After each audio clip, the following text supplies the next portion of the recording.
সত্তরটা হোম আমরা একটু মানে বিদায় সম্বর্ধনা দেওয়ার একটু ছোট্ট উপহারের আয়োজন করেছি। হ্যাঁ, সেটা দিদিকে উত্তরীয় পড়িয়ে আমাদের প্রিয় দেবানিধি সম্বর্ধনা জানাচ্ছেন। মন খারাপ করো না, তোমাকে বারবার একই কথা বলা যে তুমি খুব ভালো থাকো, সুস্থ থাকো। সবাইকে রাখলাম। আর কি বলবো, আগে তো অনেক কিছু বলতাম, কত হাসি খুশি সবকিছু থাকতো, এখন আর কিচ্ছু নাই।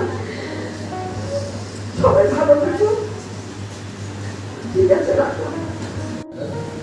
এপ্রিলের 26 তারিখ আমার ডেটটা মনে রয়েছে, শিকারপুর পিজিতে